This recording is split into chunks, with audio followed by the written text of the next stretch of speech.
La qualité de l'air tend à s'améliorer en Bretagne pour ce qui est des particules fines. Elles ont diminué d'environ un quart dans la région.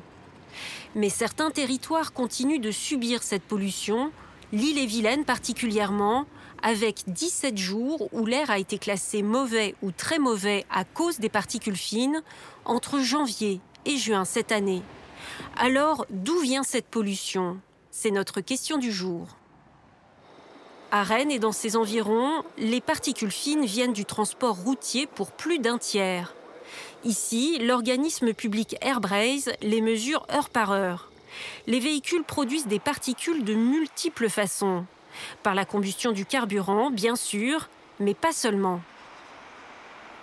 Les pneus, ils s'usent. Tout l'usure du pneu, ça fait des particules. La route s'use. Quand on dégrade la chaussée, ça fait des particules. Après, on n'y pense pas souvent, il y a tout ce qui est garniture de frein. Lorsque vous appuyez sur votre frein, la garniture s'use et émet des particules. La pollution de l'air, elle est invisible au quotidien, mais avec le temps, malheureusement, on peut voir sur les volets roulants de cet immeuble, eh bien la fraction carbonée, le carbone suie, des poussières qui s'accumulent avec le temps. Et c'est aussi ce que nous respirons lorsqu'on habite sur un boulevard urbain fréquenté par de nombreuses voitures. Autre cause de particules fines, le chauffage au gaz, au fioul et encore plus au bois. Sauf si on respecte certaines règles pour préparer un feu, comme dans cette démonstration l'hiver dernier. Ce qu'on va vous demander de faire, c'est de commencer du coup par mettre les bûches au fond.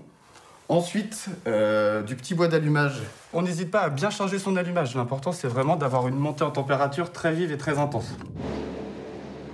Sur le podium des gros émetteurs de particules fines, il y a aussi l'agriculture.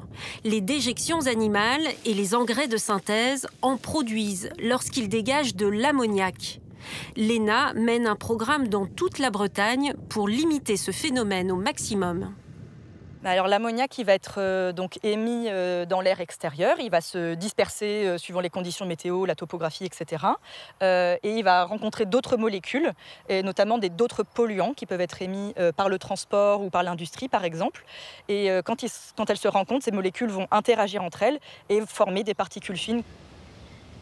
Quelle que soit leur origine, les particules fines présentent un enjeu énorme pour la santé. La pollution de l'air fait plusieurs milliers de morts en Bretagne chaque année, en favorisant de nombreuses maladies graves, comme le souligne ce spécialiste.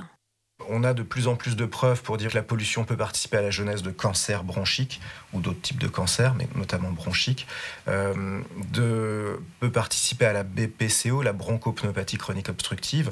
Là aussi, le tabac joue un rôle, mais ces pollutions peuvent participer également. Et puis, on a des maladies cardiovasculaires qui peuvent être également impactées par cette pollution-là.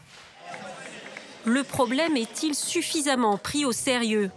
En tout cas, le dernier grand événement sportif rennais, l'Urban Trail, s'est tenu en pleine période rouge vif pour les particules fines, tout comme une autre course géante 3 mois plus tôt à Saint-Grégoire.